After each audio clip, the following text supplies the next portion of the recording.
So, how might verbs actually be learned? And one proposal for vocabulary development was investigated by Snedeker and Gleitman in 2002. And the idea was that maybe you're learning from a variety of different information types in your input. So one of the first ideas is that you learn from the scene information. This is very similar to Snedeker et al. 1999, where you're looking at the situational context, and what you'll probably get out of this is very concrete words like object labels, which are often what comprise the nouns in a child's early vocabulary. So you're learning just from the scene information. And then maybe once you have some nouns, well, object labels then provide a richer representation of the linguistic context. So maybe from the utterance, instead of not really getting anything at all, but maybe the one word you're trying to learn about that object, maybe you actually can extract a set of known nouns like I or it or you from an utterance that involves these particular nouns. So from this, from knowing not only the scene information but also the noun information, maybe you can learn concrete relational words that that relate these nouns together. So prepositions that talk about the relationship of one noun with respect to another one, and many verbs which involve actions occurring on the objects that are represented by these nouns.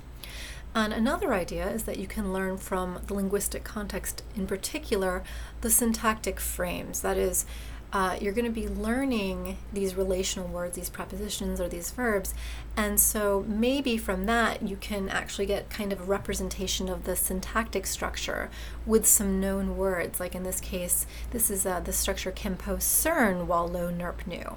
And of course these words are nonsense except for can and while. So the idea is maybe you've picked up these relational sorts of words, this syntactic frame, can something something, while something something something, right? And you're trying to figure out cern, and maybe because you have that frame, you're able to extract the information that's more about the verb in this case. So this is the idea that you have this buildup of information, or maybe you have pieces of these information at any given time. And so the way that this functioned is very similar to Snedeker et al. 1999, where you would have videotaped interactions of mother-child pairs, in this case 4, and the 24 most common verbs were chosen as target words. And so for each target, you selected 6 instances randomly of these interactions, and the subjects who were adult subjects participated in one of 7 information conditions. And the idea is, like, what of those information types we just talked about, what do you get? Do you just get the scene information? Do you just get the noun information? Do you just get the syntactic frame information? Or do you get some combination of this? So scenes and nouns, or scenes and frames, or nouns and frames? Or do you get all 3, right? And how much does it help for you to get one type of information versus another, versus a combination of information types versus all 3, right? This was the kind of information that they were investigating to and see how could you figure out what a verb actually means. And so the scene was very similar from before with Snedeker et al. 1999, where you would see this video interaction, and there's no audio at all, right?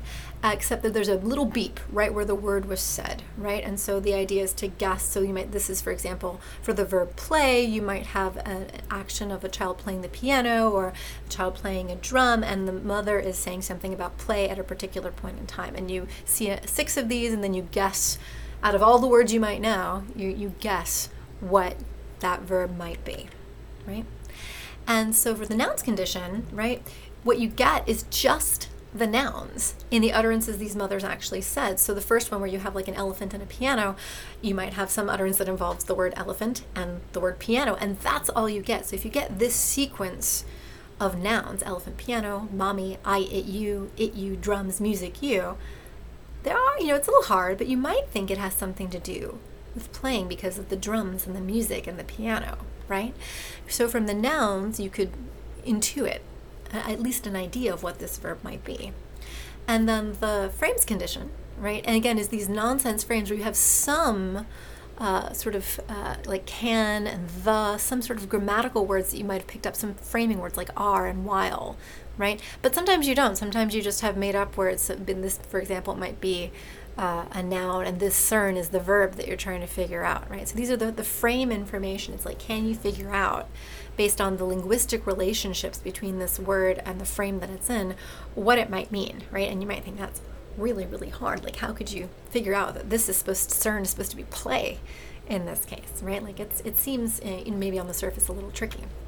But interestingly enough, frames, the one where you just get the syntactic information, that was much better information source compared to just the nouns and just the scenes, right? So there was a significantly better chance of guessing what the verb is just from the syntactic frames without any of the other contextual information. You're getting it about a third of the time, which is kind of incredible, right?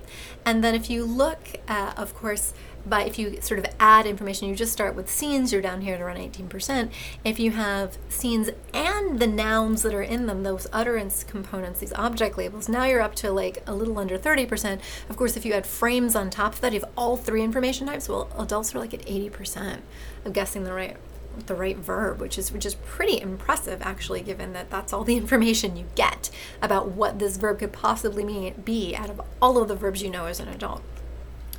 And so this is the entire array of information. And just to highlight some salient components, so first of all, frames, right? That syntactic information.